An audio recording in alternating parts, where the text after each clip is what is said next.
10 July 2026 Dhaka medical কলেজের 81তম প্রতিষ্ঠাবার্ষিকী। ৮০ বছর আগে এই প্রতিষ্ঠানটি প্রতিষ্ঠার পর তৈরি করেছে অসংখ্য চিকিৎসক, জ্ঞানী গুণী, যারা দেশ এবং দেশের বাহিরে নানাভাবে দেশের জন্য কন্ট্রিবিউট করে যাচ্ছেন। আমরা আজকে এই ইতিহাসটা, এই গল্পটা শুনতে চাই একজন সাবেক অধ্যক্ষের কাছে। ঢাকা মেডিকেল কলেজ আয়োজিত দ্য ওয়েলনেস ডেস্ক স্পেশাল পডকাস্টে আজকে আমাদের সাথে অতিথি হিসেবে আছেন অধ্যাপক ডক্টর সৈয়দ মাহবুবুল আলম স্যার, সাবেক অধ্যক্ষ ঢাকা মেডিকেল কলেজ। স্যার, আপনাকে স্বাগত জানাচ্ছি। ধন্যবাদ আপনাকে, সবাইকে শুভেচ্ছা। ঢাকা মেডিকেল কলেজ নিশ্চয়ই আপনার প্রাণের সাথে মিশে আছে। আপনি এই কলেজের ছাত্র ছিলেন, এই কলেজের প্রিন্সিপাল ছিলেন, অনুভূতিটা কেমন স্যার? সত্যি করে সবাইকে আমার প্রাণের শুভেচ্ছা জানাচ্ছি। স্যার, অনুভূতি যদি বলতে হয়, আজ থেকে 50 বছর আগে এই ঢাকা মেডিকেল কলেজ ক্যাম্পাসে আমি পা দিয়েছিলাম ছাত্র হিসেবে। জি সেখান থেকে আমি আমার গ্র্যাজুয়েশন কমপ্লিট করেছি, স্যার। এখান থেকে আমি আমার ইন্টার্নশিপ কমপ্লিট করেছি, আমি আমার পোস্ট গ্র্যাজুয়েশন ট্রেনিং কমপ্লিট করেছি, তারপর এখান থেকে আমার পোস্ট গ্র্যাজুয়েশন ডিগ্রি নিয়েছি।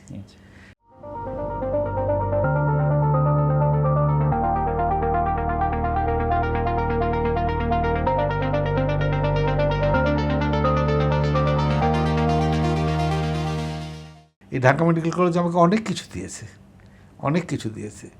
ঢাকা মেডিকেল নামটা একটা ঐতিহ্য, একটা লেগেসি, যার জন্যে এই প্রতিষ্ঠাবার্ষিকীকে আমি স্মরণ করি সেই সবদেরকে যারা এই দেশের জন্যে, এই মেডিকেল কলেজের জন্য তাদের জীবন আত্মহতি দিয়েছেন। ভাষা আন্দোলনে, স্বাধীনতার যুদ্ধে, 24শে আন্দোলনে, যত আন্দোলন হয়েছে, এটা সূতিকাগার ছিল ঢাকা মেডিকেল কলেজ।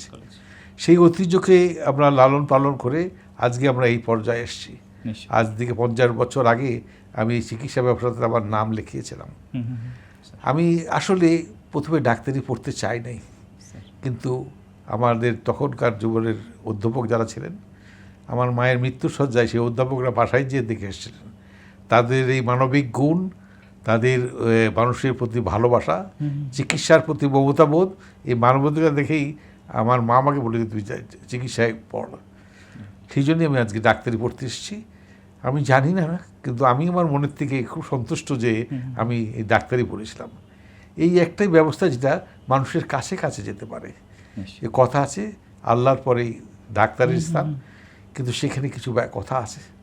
আমরা যদি শিক্ষা দিয়ে, আমাদের মানবিকতা দিয়ে সেই পর্যায়ে যেতে পারি, তাহলে এই শিক্ষা ব্যবস্থাটাকে সার্থক লাভ করবে। সেই দিক থেকে ঢাকা মেডিকেল কলেজ আজকে প্রথম মেডিকেল কলেজ বাংলাদেশে, তার জন্য ঐতিহ্যটা অনেক বেশি। সেই দিক দিয়ে চিন্তা করতে গেলে তখনকার আমরা ছাত্র ছিলাম, তখনকার সামাজিক অবস্থান, প্রেক্ষাপট এক ধরনের ছিল, এখন নতুন সামাজিক অবস্থা। যুগের তো বদল হবেই, যুগের চেঞ্জ আসবে, কিন্তু শিক্ষা ব্যবস্থারও তার সাথে অনেক পরিবর্তন হয়েছে। কিন্তু আমাদের মানসিকতা রেখে একটা দিকে ধরে রাখতে হবে, সেটাকে একটা সত্য রাস্তায় নিয়ে যেতে হবে। স্যার, আপনি একটা সুন্দর জিনিস বলেছেন, এটা আমারও স্মৃতিতে আছে। আমি এটা আমাদের শিক্ষকরাদেরকেও আমি এরকম পেয়েছি, যে ছেলেটা, যে ছাত্রটা একটু ভালো করে, তাকে বাড়িতে গিয়ে নানানভাবে একটু অনুপ্রাণিত করা, বাবা মাকে, তাদের আত্মীয় স্বজন, বাবা মাকে একটু সাপোর্ট দেয়া। এই যে তাকে একটু সাপোর্ট দিল, আপনাকে একজন এসে, আপনার শিক্ষকরা এসে বলল, তারপরে সেটা আপনি আরও উৎসাহিত হলেন। এই জিনিসটার কন্টিনিউশন কি এখন আছে? এখন শিক্ষক মানে কি, আরও বেশি করে হলে চিকিৎসা ব্যবস্থায় যারা শিক্ষক আছেন তাদেরকে, তার ছাত্রদেরকে তাদের নিজের সন্তানের মতো হতে হবে। সন্তান একটু দুষ্টামি করবে, খারাপ কাজ করবে, ভালো কাজ করবে, ভালো কাজে তাকে প্রশংসা করতে হবে, খারাপ কাজে তাকে ঠিক করে দিতে হবে, তাকে সেটাকে নিয়ে তাকে বেশি কিছু বলতে পারা যাবে না। সেই হলেই তার সার্থক শিক্ষক হবে। আমার এখনও মনে আছে, আমি যখন অধ্যক্ষ ছিলাম, আমার কিছু ছাত্ররা তারা একটু বিপথে চলে গেছিলো। আমি সবার সাথে চ্যালেঞ্জ দিয়ে তাদেরকে নিয়ে আমি দিনের পর দিন সময় কাটিয়ে তাদেরকে সেই ভালো রাস্তায় নিয়ে এসে তারা আজকে অনেক বড় স্থান নিয়েছে, বিদেশে অনেক জায়গায় আছে। সেই জন্যই বলি যে শিক্ষা ব্যবস্থার উন্নতি করতে হলে মানবিকতা শিক্ষকের খুব বেশি দরকার। যে আমরা একটা কথা বলি যে এমপ্যাথিটা অর্থ হলো আরেকজনের কষ্টটাকে নিজের মনে করে নিয়ে সেটাকে যদি আমি ঠিক করতে পারি, তাহলেই তো আবার সেই মত হবে। সেরকম আমাকে ছাত্রদেরকে শিক্ষা দেবো তাকে চিকিৎসা শিক্ষা দেবো, তার সাথে মানবিকতা আমাদেরকে ভালো ডেভেলপ করতে হবে, তাহলে সে এক সার্থক শিক্ষক হবে। স্যার ধন্যবাদ। আপনি সেই সহানুভূতির কথা বলছিলেন।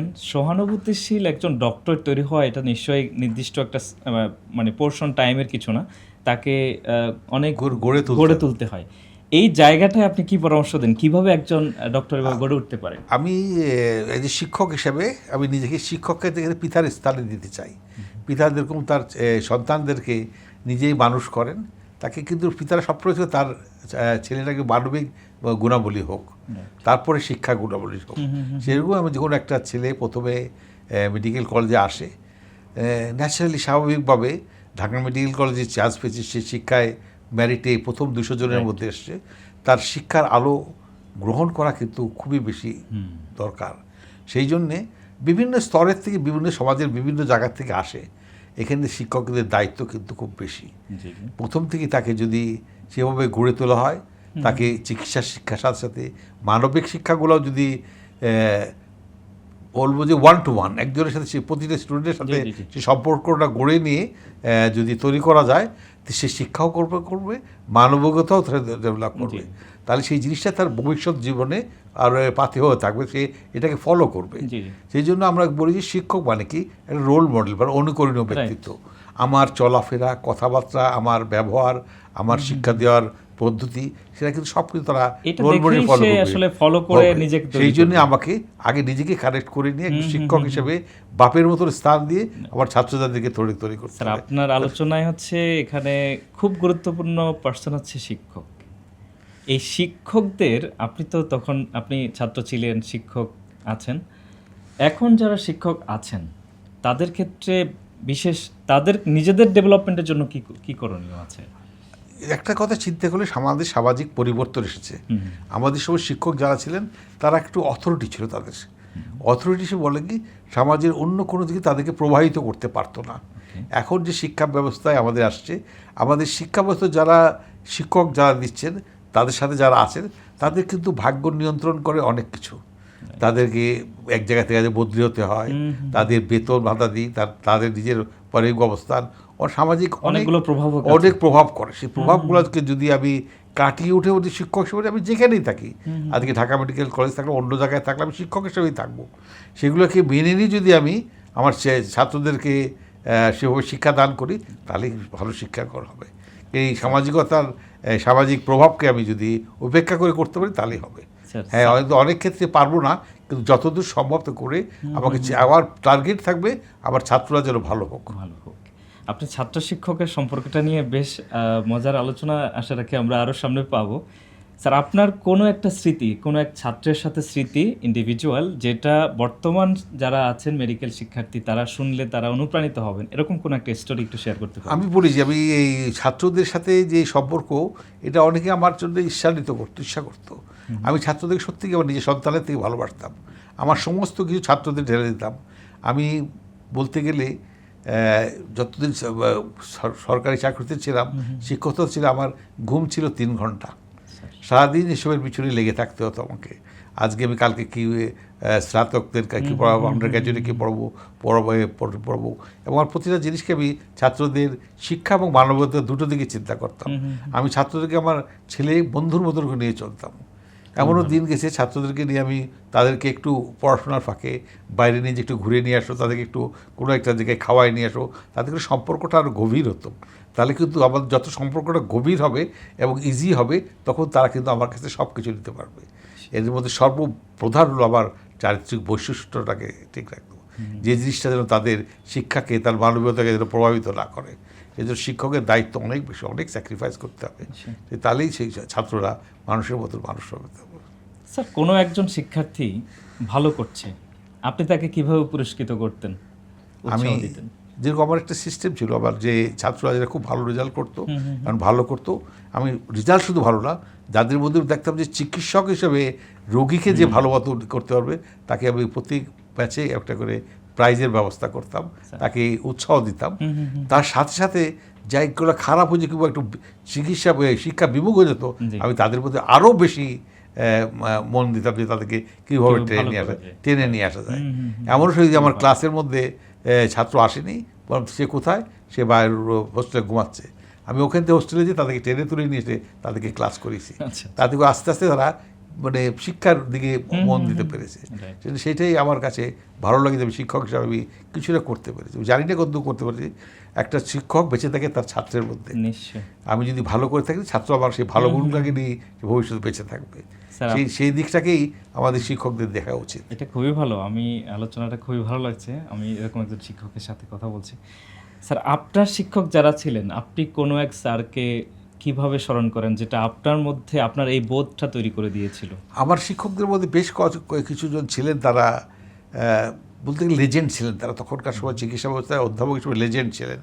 আমার এখনও মনে আছে, আমার মা তখন, আমি যখন মেডিকেলে ভর্তি হই, মা তখন মৃত্যুশয্যায় আছেন, বিছানা ধরতে পারে না, ক্যান্সারের পেশেন্ট। আমার তখন মেডিসিনের যিনি হেড ছিলেন, তাকে স্যারকে বললাম, স্যার এরকম তো আমার মায়ের অসুস্থ, বলে তোমাকে চিন্তা করতে হবে না, তুমি থাকো, আমি হাসপাতাল শেষে তোর মাকে দেখে যাব। স্যার, আপনাকে ধন্যবাদ। স্যার, আপনি বেশ কিছু স্মৃতি টেনে নিয়ে এসছেন শিক্ষক ছাত্রের সম্পর্কের মাঝে। আপনার মধ্যে এই যে বোধটা আছে, এই বোধটা দিয়ে আপনি আপনার ছাত্রদেরকে মোটিভেট করেছেন, কাজ করেছেন, করে যাচ্ছেন। এই বোধটা আপনার মধ্যে জন্মালো কেমন করে? এই বছর যেগুলো যে আমাদের কিছু শিক্ষকদের দেখেছিলাম, যে শিক্ষকরা তারা ছাত্রদেরকে এত ভালোবাসতেন, মুখ দেখে বলতেন যে তুমি সকালে কিছু খেয়ে আসোনি, উনি সকালে কিছু খেয়ে আসোনি। হয়তো কেউ বলতো, আমি এখনও জানি আমার কিছু গরিব বন্ধু ছিল, তারা তাদের পয়সা ছিল নাস্তা খেতে, স্যার কিন্তু ঠিকই ক্লাসের শেষে তাদের জন্য নাস্তার ব্যবস্থা করে তাদের নাস্তা খাওয়া দিয়েছিলেন। এই যে একটু পিতৃসুলভ আচরণ, এটা আমাকে অনেক অনুপ্রাণিত করেছে যে একটু শিক্ষকের যে গুণাবলী থাকা দরকার, সেই গুণাবলী থাকলেই সেই ছাত্ররা কিন্তু ওই ন্যাচারালি তারা ভালো শিক্ষাটা গ্রহণ করবে।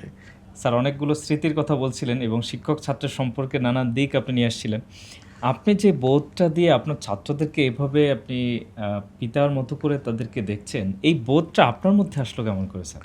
এই বোধটা আসলে বললাম না, আমাদের এই শিক্ষকরা তখন যারা ছিলেন তারা এক একজন মানে পাহাড়ের মতন হৃদয়ের ছিলেন, এবং তাদের মানবাধিকার এবং আচরণ ছাত্রদের প্রতি যেরকম শাসন করতেন, ভালোবাসতেন সেরকমভাবে। সে বললাম, চেয়ারের দিকে তাকিয়ে বলতেন, তুমি কি আজ খেয়ে আসোনি, তোমার বাসায় কী অসুবিধা, ওই সেই আবেগের কথা, ইম্প্যাথিটা, আমার প্রবলেমগুলোকে উনি নিজের করে নিয়ে সেটাকে সলভ করার চেষ্টা করতেন। এই গুণাবলীগুলো দেখে আমার শিক্ষকের, কারণ শিক্ষক তো অনুকরণীয় ব্যক্তিত্ব হয়, সেই অনুকরণগুলো ব্যক্তিত্ব হিসাবে আমাকে অনেক অনুপ্রাণিত করেছে। আমাকে আমার শিক্ষক জীবনে সেগুলোকে অনেকভাবে তাকে এক্সাম্পল হিসাবে নিয়ে এসে আমি চেষ্টা করেছি যে ছাত্রদেরকে, হ্যাঁ আমি বুঝি সেই সময়কার এই সময়কার সামাজিক পরিবর্তন অনেক এসেছে, কিন্তু তাও এর মধ্যে থেকেই যেহেতু শিক্ষক, এদের পিতা কিন্তু তার কষ্ট করে তার সন্তানদেরকে বলতে পারবে না, তাকে কিন্তু সন্তানদের করে যেতে হবে। সেই দিকে চিন্তা করলে আবার যতই কষ্ট থাকুক, যেটাও থাকুক, কিন্তু আমাদের সন্তানদের ভবিষ্যৎ যেন ভালো হয়, সেটা কিন্তু শিক্ষা, মানবাধিকতা, আচার আচরণ সব দিকে আমাদের লক্ষ্য রাখা উচিত। শুধু মেডিকেল চিকিৎসা ব্যবস্থা না, একটা রোগীর সাথে কীভাবে ডিল করতে হবে, কারণ রোগীরা আমাদের কাছে আসবে কষ্টে, কোনো আনন্দে আসবে না, এবং তার সেই কষ্টটাকে লাঘব করবো সেটাই আমাদেরকে খেয়াল করতে হবে। সেই জন্য মানবাধিকতা খুবই বড় দরকার যে আমাদের মধ্যে। সেটা একটা ছেলে ফার্স্ট ইয়ারে বসে তখন থেকেই আমাদের এই শিক্ষা ব্যবস্থার মধ্যে এটা করে দিতে হবে। এখানে শিক্ষকের অবদান অনেক বেশি। স্যার, আপনি এই যে বলছিলেন কিছু অসচ্ছল ছাত্রদের জন্য সহযোগিতা করার জায়গাটা, আমরা যেটা জেনেছি এই যে অ্যালামনাই কমিটিটার গঠনও সেরকম একটা প্রেক্ষাপট থেকেই তৈরি হয়েছে। এটা আসলে অ্যালামনি এটা জিনিসটা কি, এটা হলো প্রাক্তন ছাত্র আর ছাত্র। আমাদের শিক্ষক যেহেতু তারা প্রথম যখন অ্যালামনি তৈরি করেছিলেন, তো ঢাকা মেডিকেল কলেজে যারা খুব ভালো ছাত্র আসতো, অনেক অসচ্ছল পরিবার থেকে আসতো, তাদেরকে সাহায্য করার জন্যই এই অ্যালামনিটা প্রথম তৈরি হয়। অ্যালামনিটার মধ্যে কিন্তু অনেক কিছু এর একটা গুরুত্ব আছে। প্রাক্তন ছাত্র যারা ঢাকা মেডিকেল কলেজ থেকে পাশ করে চলে গেছে, পৃথিবীর বিভিন্ন জায়গায় অনেক উঁচু অবস্থানে আছে, এখন যাত্রা আছে, তাদের সেই জায়গা থেকে শিক্ষা, আর্থিক এবং সব দিক দিয়ে তাদেরকে হেল্প করলেই তাহলে একটা মেডিকেল কলেজের প্রতি দায়বদ্ধ থাকে। আমরা যে আলমা ম্যাটার বলি, ঢাকা মেডিকেল কলেজ আমার আলমা ম্যাটার, এটা যদি মাকে ভালো থাকতে হলে ছেলেকে সেই অবদান দিতে হবে। আবার মায়ের অন্য যারা আছে তারা কি করে ভালো শিক্ষা পাবে, তারা কিভাবে ভালো থাকবে, সেটা কিন্তু অ্যালামনি সবাই চিন্তা করা উচিত। আর সেই দিক দিয়ে চিন্তা করতে পারলে তাহলেই আমাদের এই প্রতিষ্ঠা সে সার্থক হবে। অ্যালামনিরা যদি প্রাক্তন ও আগামী দিনে যারা ছাত্র আসবে তাদের ভালো দিক দিয়ে শিক্ষা। স্যার, একটা বিষয় একটু অ্যাড করি, এই যে আমরা বলে না কানলে মাও দুধ দেয় না, নবীন শিক্ষার্থী যারা আছেন, স্টুডেন্ট যারা আছেন, তারা অ্যালামনাইদের কাছ থেকে বেনিফিটটা কিভাবে আদায় করে নিতে পারে, এই কৌশলটা তাদেরকে শেখাই দিতে চাই। এই কৌশলটা শেখা সবচেয়ে বড় এরকম প্রতিষ্ঠাবার্ষিকী যদি হয়, কিন্তু আরও অ্যালামনি যদি আরও কোনো অনুষ্ঠান করে, সেখানে ছাত্রদেরকে একটা সময় দিতে হবে, তোমাদের কি সমস্যা সেটা। আমাদের অ্যালামনিতে অনেক উঁচু স্তর আছে। এখন চিন্তা করলে 11টা মেডিকেল কলেজের প্রিন্সিপাল ঢাকা মেডিকেল কলেজের, ডাইরেক্টর জেনারেল হেলথ সার্ভিসের বাংলাদেশের যে চালায় সেও ঢাকা মেডিকেল কলেজের, এরকম অনেক উচ্চ অবস্থানে মন্ত্রীবন্ধু ঢাকা মেডিকেল কলেজের। সেক্ষেত্রে যদি আমাদের অবস্থান থেকে তাদেরকে সুযোগ করে দিই বিভিন্ন অনুষ্ঠানের মাধ্যমে তাদের সমস্যাগুলো কি, সেই সমস্যাগুলো আমরা সমাধান করার চেষ্টা করি, তাহলেই তারা শিক্ষা এবং আর্থিক এবং মানবিকতা সব দিকে চিন্তা করতে হবে। শুধু শিক্ষার চিন্তা করলে হবে না।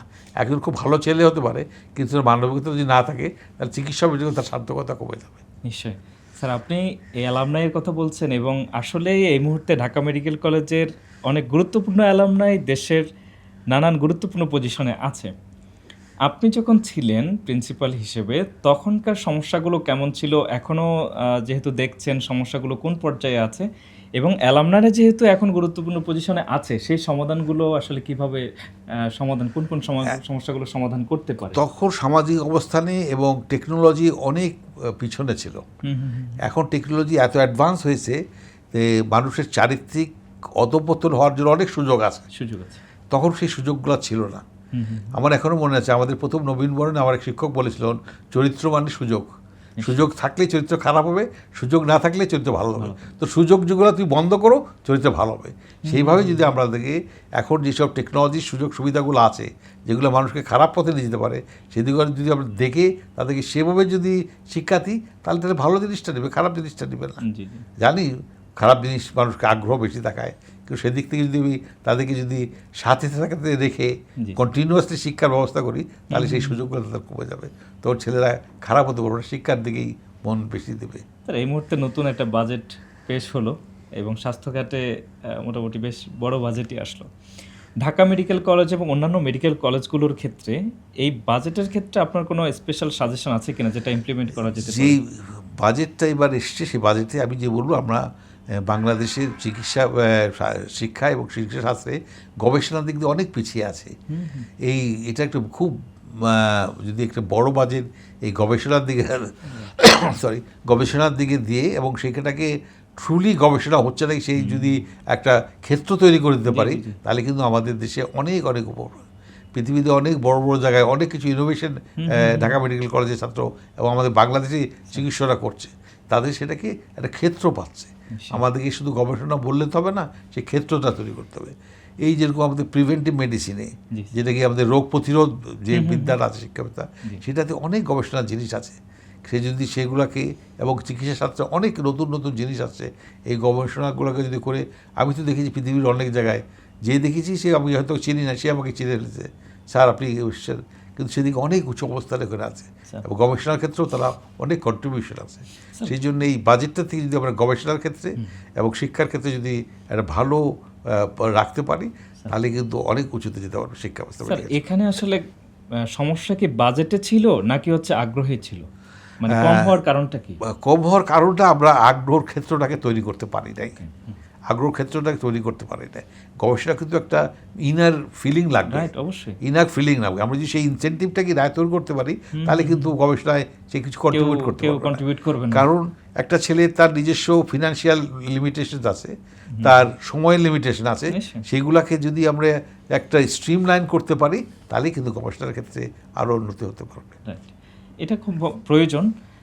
স্যার, অ্যালামনাই যারা আছেন, ইন্টারন্যাশনাল যারা আছেন, তাদেরকে কি আসলে মানে দেশের বিভিন্ন ক্ষেত্রে কি তাদেরকে ইউজ করা বা ফ্যাসিলিটেট করার সুযোগ? এইটা আমাদের দেশে একটা আছে যে আমরা অনেক কিছু ভুলে যাই, কিন্তু সত্যিকার অর্থে যারা ঢাকা মেডিকেল কলেজের অ্যালামনাই আছে, তাদের কিন্তু ওই মেডিকেল কলেজের ফিলিংস প্রচুর আছে।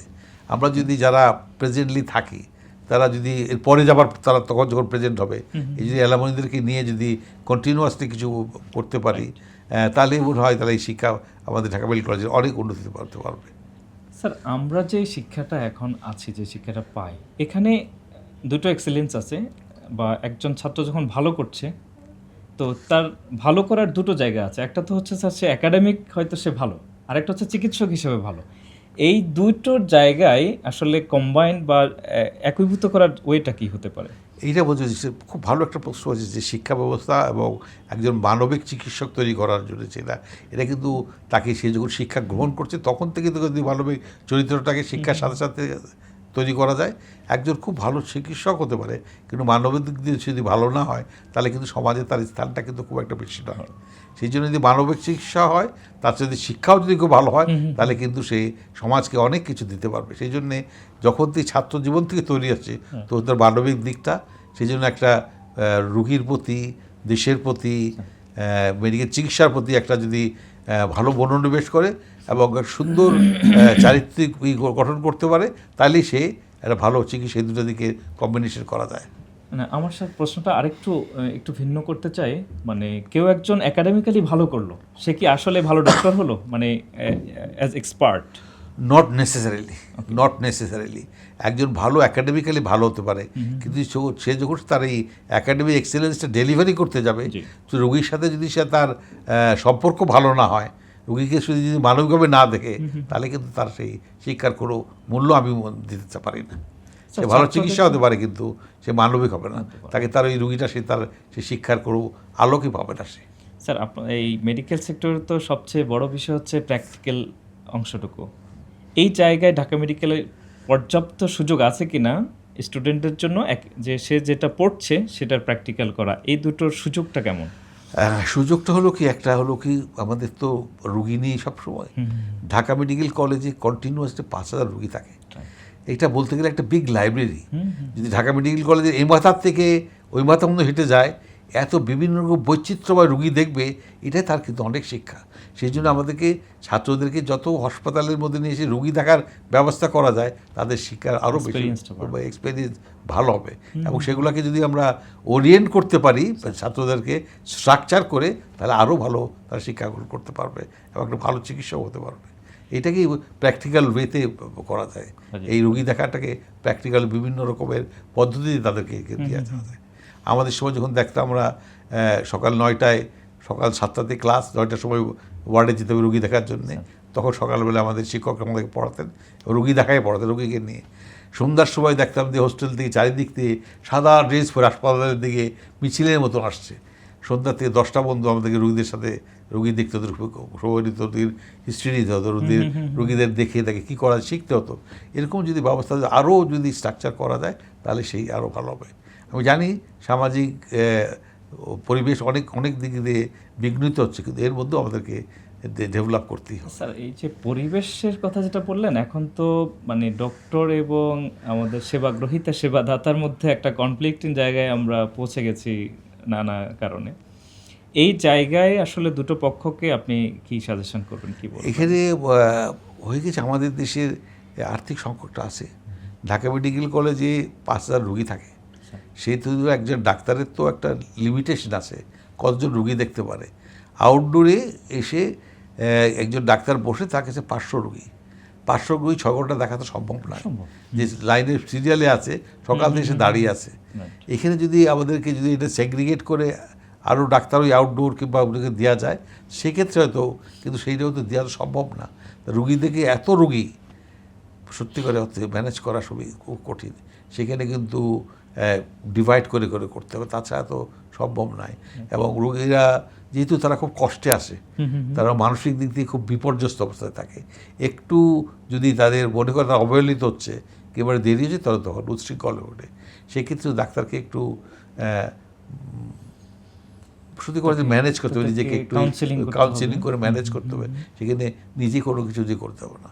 আর যে একটা জিনিস যেটা হলো, আমরা সমস্ত শিক্ষা ব্যবস্থায় ভুল হতে পারে, আমি না জানতে পারি, কিন্তু যেন অবহেলা না হয়। অবহেলা জিনিসটা খুবই খারাপ। রোগীরা ভুল মেনে নেবে, কিন্তু অবহেলাকে মেনে নেবে না কেউ। সেই জন্য আমি অবহেলিত, আমি তো সুখে আসিনি ডাক্তারের কাছে, সেই অবহেলা যেন না হয়, সেই শিক্ষাটা আমাদেরকে আগে সবচেয়ে গ্রহণ করতে হবে।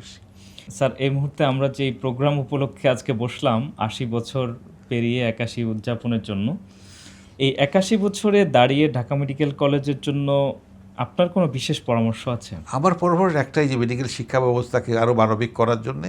সেক্ষেত্রে বলবো যে একটা রেগুলার ইন্টারভেলে অ্যালামনি যারা আছে পৃথিবীতে অনেকভাবে কন্ট্রিবিউট করছে, দেশে যারা কন্ট্রিবিউট করছে, তাদেরকে নিয়ে ফ্রিকোয়েন্টলি স্টুডেন্টদের সাথে যদি আলোচনা করা যায় এবং তাদের শিক্ষাও ডেভেলপ করা যায় এবং তাদের ডাক্তার হিসেবে কীভাবে চলতে হবে, রুগীদের সাথে কীভাবে ব্যবহার করতে হবে, এগুলো শিক্ষা ব্যবস্থার মধ্যে নিয়ে আসা যায়, তাহলে উন্নতি আরও বেশি হবে। এটা আমি রিকোয়েস্ট করব যারা থাকবেন অ্যালামনিতে, অ্যালামনির কমিটিতে কিংবা ঢাকা মেডিকেল কলেজের তারা যেন এই জিনিসটাকে খেয়াল করেন। অ্যালামনিদের কাছে একটা অনুষ্ঠানের কাছে যারা আছেন, তাকে আগামী দিনে ঢাকা মেডিকেল কলেজের ছাত্র যারা আসবে তাদেরকে আরও ভালো উন্নত চিকিৎসক হিসেবে তৈরি করতে রেগুলার বেসিসে একটা শিক্ষা, মানবিকতা কীভাবে চলবে সেগুলোকে যদি এক্সচেঞ্জ করা যায়, তাহলে কিন্তু ছাত্ররা আরও উপকৃত হবে। স্যার ধন্যবাদ, খুব সুন্দরভাবে বলছিলেন। একটা বিষয় একটু অ্যাড করি, এই যে আমাদের শিক্ষা ব্যবস্থায় যতটুকু ঘাটতি আছে, এটাকে কোনো কারণে ওভারলোডেড কোনো কিছু আছে কিনা, যার কারণে প্রপার জিনিসটা দিতে পারছে না শিক্ষকের একটা ঢাকা মেডিকেল কলেজে, সব মেডিকেল কলেজেরই শিক্ষক যারা আছে তাদেরকে মেডিকেল শিক্ষা দেওয়া, হাসপাতালে প্র্যাকটিক্যাল শিক্ষা দেওয়া, তার সাথে সাথে অতিরিক্ত এই বিভিন্ন পোস্ট গ্রাজুয়েশনে পরীক্ষা নিতে যাওয়া, তারপর টেন্ডার কমিটিতে তাদের টেন্ডারে কী ক্রয় হবে না হবে সেগুলো দেখা, এই যে এক্সট্রা কাজগুলো যেগুলো দেওয়া হচ্ছে, এই কাজগুলোর জন্যে কিন্তু অনেক শিক্ষকের তাদের শিক্ষা দেওয়াটা তারা তাদের কার্যক্ষেত্রে থাকতে ফোকাস নষ্ট পারছে না, সময় করতে পারছে না। সকাল 7টার সময় ক্লাস নিয়ে এসে 8টার সময় একটা অন্য ইনস্টিটিউটে চলে যেতে হচ্ছে তাকে পরীক্ষা নিতে, সেই ঘরে যাচ্ছে, তো এই সময়টা তার জায়গাটা কে দেখবে, সেটা সে গ্যাপ হয়ে যাচ্ছে। এটা সলিউশনটা কি স্যার?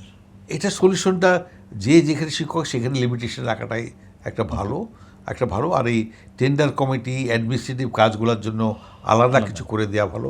শিক্ষকদের এখানে জড়াতে গেলে শিক্ষকদের সময় অনেক নষ্ট হয় এবং আমাদের সামাজিক অবস্থানে যা দেখা যাচ্ছে যে এখানে যে আমাদের টেন্ডার যে প্রসিডিওরটা এখানে একটু দুর্নীতিগ্রস্ত হয়ে পড়েছে, সেক্ষেত্রে এটার ইনফ্লুয়েন্স এই চিকিৎসা ব্যবস্থার মধ্যেও চলে আসতে পারে।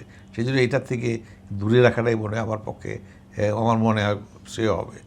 আচ্ছা, একটা জিনিস স্যার, যে ঢাকা মেডিকেল কলেজের চিকিৎসার ক্ষেত্রে বা আমরা এখন যে অ্যালামনাইরা দেশে বিদেশে নানানভাবে কন্ট্রিবিউট করছেন, সিনিয়ররা আছেন এবং সরকারি নানান পদবিতে আছেন, দুর্নীতি রোধের ক্ষেত্রে আপনার জায়গা থেকে অ্যাজ এ মানে এক্স প্রিন্সিপাল আপনি বিশেষ কোনো কিছু বলতে চান কিনা? কি ওই আমি বলতে চাই যে দুর্নীতি, আমি যদি নিজে চারিত্রিকভাবে বলিষ্ঠ হই, আমি দুর্নীতি ঠেকাতে পারবো।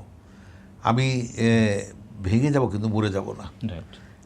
আমাকে কোনো রকম আমাকে ইনফ্লুয়েন্স করতে পারবে না এটাতে, যদি আমার চারিত্রিক যদি দৃঢ়তা থাকে। সেই দিকে যদি প্রতিটা চিকিৎসক চারিত্রিক দৃঢ় থাকে, হ্যাঁ, সামাজিক অনেক অবস্থান থেকে অনেক অসুবিধা হতে পারে। এই টেন্ডারে যারা আছে তারা এসে অত্যাচার করতে পারে। অনেক জায়গায় দেখা যাচ্ছে যে যারা প্রিন্সিপাল আছে বা হাসপাতালের ডাইরেক্টর আছে তাদের উপরে বিভিন্ন সামাজিক দুর্নীতিগ্রস্ত লোকজন এসে অত্যাচার করছে, যে এগুলোকে সরকারের তরফ থেকে হেল্প করতে হবে যে এটাকে প্রোটেক্ট করা। এই সেক্টরটাকে এনিহাউ সেফ রাখতে হবে। স্যার, আপনি তো সাবেক অধ্যক্ষ, সেই জায়গা থেকে আপনার অধ্যক্ষের এক্সপিরিয়েন্স থেকে যদি বিশেষ কিছু বলতে চান। আমি অধ্যক্ষ হিসেবে দেখেছি যে একজন অধ্যক্ষের অনেক দায়িত্ব আছে। আমি যখন সকালে আসতাম 7টার সময়, আগে হিসেবে চিন্তা করতাম সকাল 7টার ক্লাস কে নিচ্ছে, আমাদের চিকিৎসকরা সময় মতো আসছে কিনা, তাদের আজকের যে শিক্ষাদান করে সেগুলো কি ঠিক মতো হচ্ছে নাকি। আমার 10টা 11টার মধ্যে এটাই চলে যেত। তারপরে আমি আমার নিজের ওয়ার্ডে আসতাম, সেখানে আমার ক্লাস নিতে হতো। এমনও কিছু আমার একদিন আমার ক্লাস আছে 11টা থেকে 12টা, আমার একটাই ক্লাস সপ্তাহে আমার কাছে পাবে, কিন্তু ওই সময় আমাকে একটা অ্যাডমিনিস্ট্রেটিভ ডিজি সাহেব একটা মিটিংয়ে ডেকেছে। আমি সেদিন তাকে রিফিউজ করেছি যে আমি যেতে পারবো না, সপ্তাহে একটা ক্লাস, তারা ডিপ্রাইভ হয়ে যাবে, তারা সে যেতে পারবে। সেটা আমার পরে কিছু রাগ অভিমান করেছে। আমি এটা আমার কিছু যায় আসে না, আমাকে একটা প্রাইম জব হলো আমাকে শিক্ষা দেওয়া, সেটা দিয়ে শেষ হলে তারপরে আমাকে টাইম দেবেন। আমার শিক্ষার সময় আমি সময় দিতে পারবো না। এই কথাগুলো চিন্তা করে এবং সবাইকে নিয়ে যদি একটা শিক্ষা ব্যবস্থা ভালো করে তৈরি করা যায়, এটা প্রিন্সিপালের যে ড্রাইভার হিসেবে তার দায়িত্ব। এটা সে যদি ঠিকমতো পালন করতে পারবে, সেও সাকসেসফুল হবে, শিক্ষা ব্যবস্থাও ভালো হবে।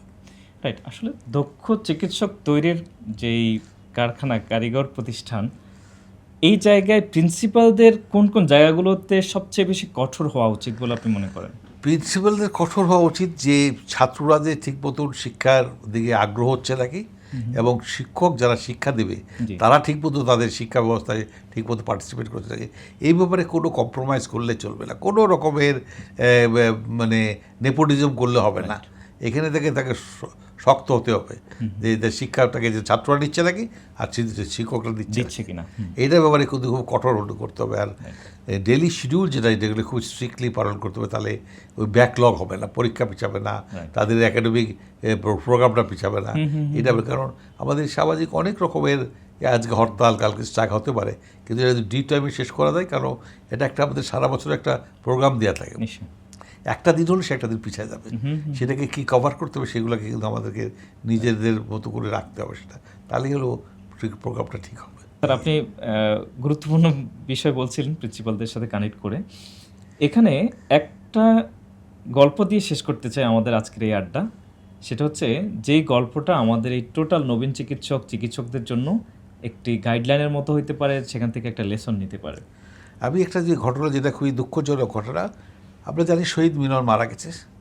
সে আমার রুমমেট ছিল, আমার বন্ধু ছিল, আমার ক্লাসমেট ছিল। ঘটনাটা এরকম যে তার পরের দিনই ফাইনাল এমবিবিএস পরীক্ষা, আমি তখন রেজিস্টার, আমার ছাত্ররা বসে আছে, তাদের প্র্যাকটিক্যাল জিনিসগুলোকে আমাকে দেখাতে হবে। আমি সিঁড়ি দিয়ে উঠছি, তখন মিলন আমাকে বললো যে চলো আমার একটা মিটিং আছে পিজিতে, আমি যাবো। আমি বলি যে আমার কালকে পরীক্ষা আছে, ছেলেরা সব বসে আছে, তাদেরকে পরীক্ষা, তো আমি যাবো না, তুমি যাও। তা সে চলে গেল। আমি যেই সমস্ত প্র্যাকটিক্যালের জিনিসপত্র নামিয়ে তাদের ক্লাস শুরু দেবো, সঙ্গে সঙ্গে খবর পেলাম যে ইমার্জেন্সিতে মিলন গুলিবিদ্ধ হয়ে এসছে। আগে আমার ছেলে সবাই চলে গেলাম ওখানে দেখলাম যে তার বুকে একটা গুলি লেগেছে। অনেক চেষ্টা করে তাকে বাঁচাতে পারিনি, তাকে মিলন মারা গেছে।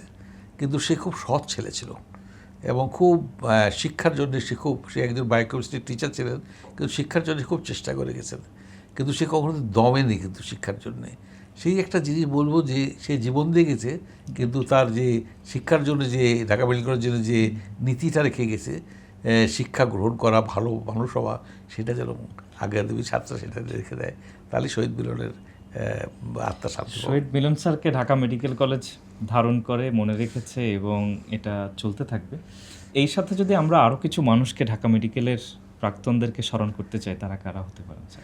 প্রাক্তনদের স্মরণ করতে গেলে আমরা বলবো যে আমাদের স্বাধীনতা যুদ্ধে শহীদ হয়েছে শহীদ ডাক্তার আলিম চৌধুরী, ডাক্তার ফজলে রাব্বি। এরা কিন্তু কোনো অনুকরণীয় চিকিৎসক ছিলেন এবং অধ্যাপক ছিলেন। তার সাথে আমাদের সময় যেরকম আমি যাকে থেকে সার্জারি পড়তে শুনেছি, অধ্যাপক মনিরুজ্জামান, সৈয়দ আলী আশরাফ স্যার, ইনাদের শুধু শিক্ষক ছিলেন না, এরা মানবিক কিন্তু অনেক গুণাবলী ছিল তাদের, সেগুলোর থেকে অনেক কিছু আমি নিতে পেরেছি। আমাদের জিএম চৌধুরী সাহেবের মেডিসিন, প্রফেসর কাদরি স্যার ছিলেন, আবু মোহাম্মদ আশরাফ আলী সাহেব ছিলেন। এর সবাই যে শিক্ষা দিয়ে গেছেন, তাদের ঢাকা মেডিকেল কলেজের এই নতুন চিকিৎসক গড়ার জন্য যে কারিগর ছিলেন, তাদেরকে আমি স্মরণ করি আজীবন দেখার মতো। স্যার, অনেক ধন্যবাদ, অনেকক্ষণ আপনার সাথে ছিলাম। সর্বশেষ 2 শব্দে শেষ করতে চাই। ঢাকা মেডিকেল কলেজ আপনাকে কি দিয়েছে, আপনি ঢাকা মেডিকেল কলেজকে কি দিয়েছেন, কি দিতে চান আরও? আমি যেটা চিন্তা করি যে আমি ঢাকা মেডিকেল কলেজে কী পেয়েছি, কী দিতে যাচ্ছি, আমি যেরকম গর্ভধারিণী মা একটা সন্তানকে 10 মাস 10 দিন পেটে ধারণ করেন, অনেক কষ্ট সহ্য করেছেন। ঢাকা মেডিকেল কলেজ যদি একটা বিল্ডিং মনে করেন, আমি বলবো একটা ছায়া। এটা আমাকে অনেক কিছু দিয়েছে মায়ের মতন, কিন্তু আমি কতদূর তাকে শোধ করতে হবে যাবো যাই না। মায়ের ঋণ আমি শোধ করতে পারবো না।